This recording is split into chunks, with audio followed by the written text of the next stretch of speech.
Did you miss me? Holy shit, that was cringe. I still gotta learn how to start videos. Anyway, today I got a small little book haul from a bookstore that I went to in Greensboro, North Carolina.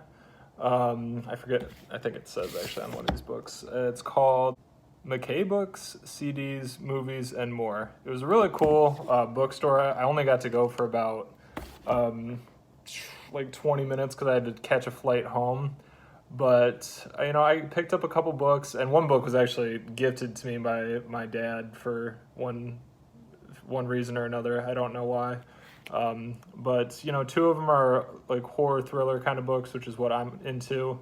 The third is not like that at all. The one my dad gave me. Not sure why he thought I'd like it, but I'm gonna give it a chance because supposedly it's pretty good. But anyway, I'll start off with my little mini haul. The first book I got is Lori by Robert Bloch, geez. And he's the author of Psycho, obviously American Psycho, based on that, right?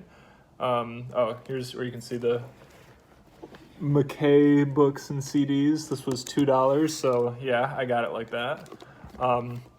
But I'll read the inside of this. So this took way too long for me to read. Basically, it's about a young woman whose adopted mother she never knew wants to reclaim her body. I guess if you want to learn more, just look it up. This took way too long to read. Desperate, Lori turns... Oh my god, this is way too long. I'm not reading that. Should I start it over? I'm not going to start it over. Anyway, that was too long to finish, but yeah, it seems like a pretty straightforward thriller kind of book. I'm a fan of Psycho, so I thought, his name popped out to me, and I was like, you know what, I know that guy. I'm going to give this book a chance. There's also a little parable here on the bottom from Stephen King. I'll read that because it's not short.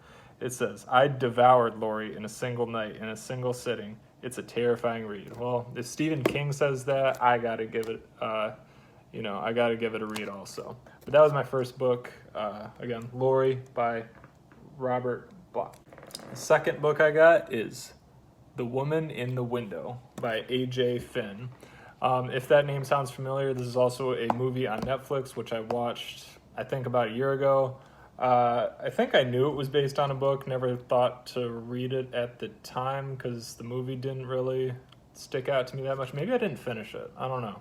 Anyway, I picked up the book, and as you can see, I've kind of been reading it a little bit here, about 126 pages in.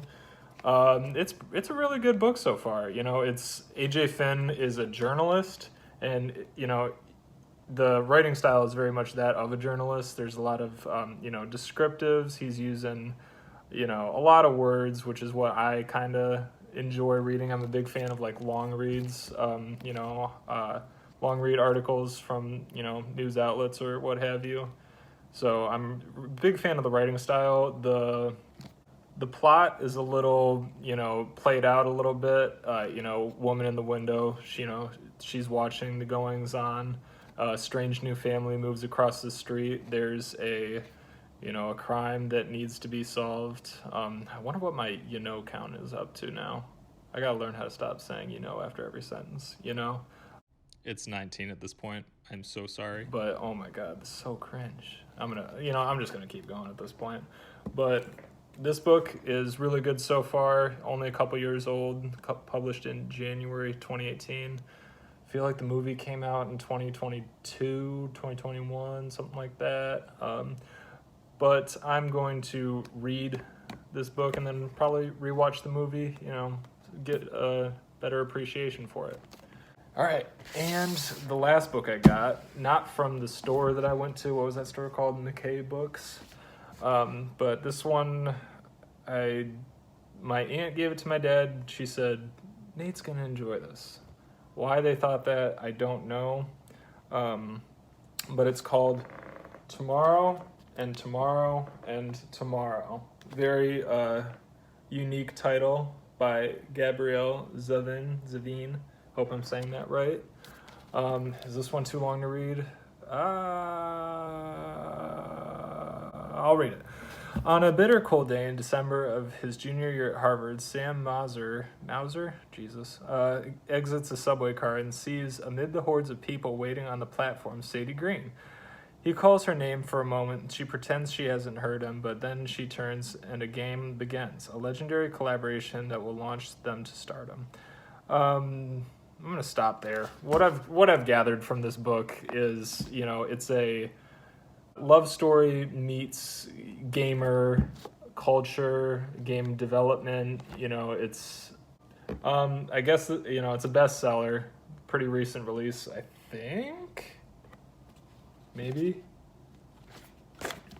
I don't know, but it's got some good reviews on the back. John Green, obviously we know who that is, Fault in Their Stars. Nathan Hill, that sounds familiar. I don't know what from. It says The Knicks, but I don't think I've read that or seen that. But, they say it's the great American gamer novel. I'm not the biggest gamer in the world. I play, Far Cry, and that's about it. But I'll give it a try. I'll see what it's all about. But, yeah, that's my little haul of books, and I hope you enjoyed.